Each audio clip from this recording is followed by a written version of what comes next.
Oğlum bak şimdi bunu üfleyeceğiz. Oo.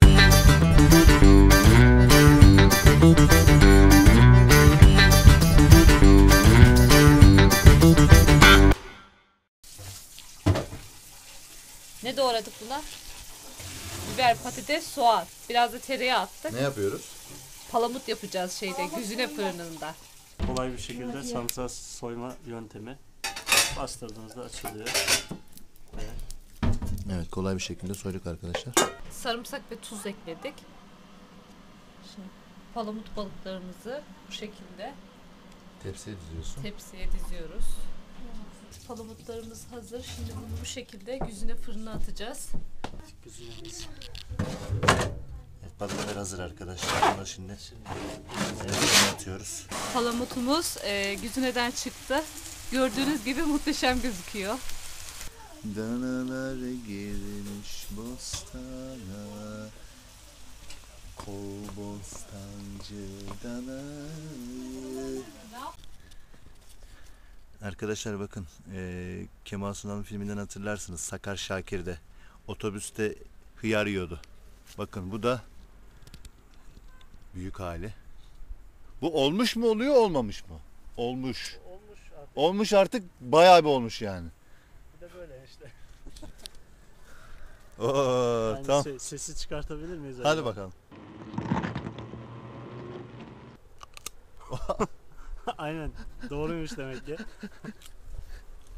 Evet, burada Kemal Sunal'ı da anmış olduk arkadaşlar. Ama enişte lezzeti müthiş. Burası arkadaşlar sessiz, sakin. Bir araba sesi var. Aha, sadece hıyar sesi var arkadaşlar, gördüğünüz gibi. Dur bakayım, o sesi ben çıkarabilecek miyim?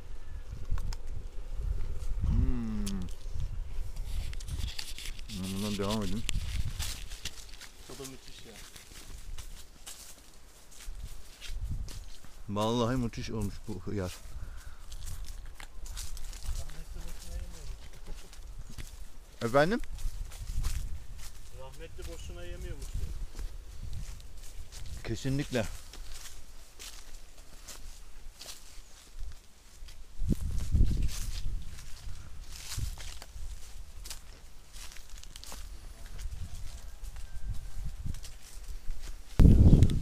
Oh, bana şu esiyor ya böyle. Oh.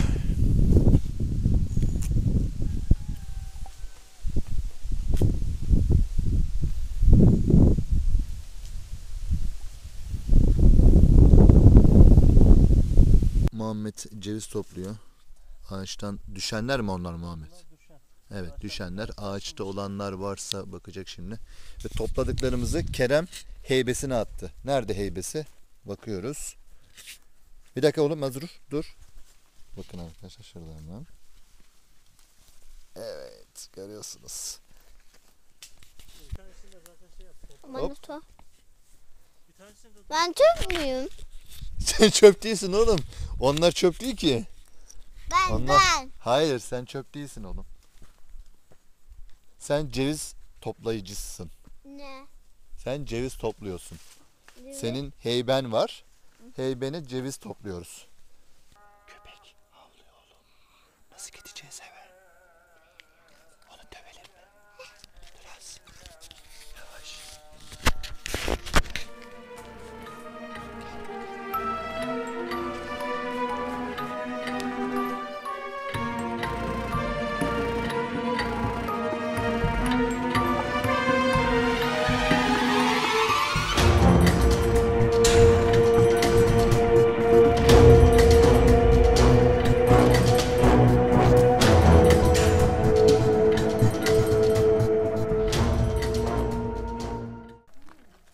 Ya. Oğlum bizi yemeğiyle unuttu bizi. Evet. Değil mi oğlum? Evet.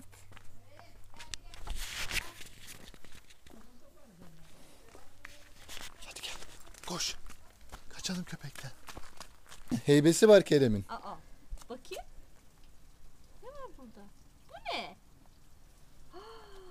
Ceviz mi topladın sen? Evet. Wow. Oo, bunlar çok güzel. Anne sen bundan çok lezzetli.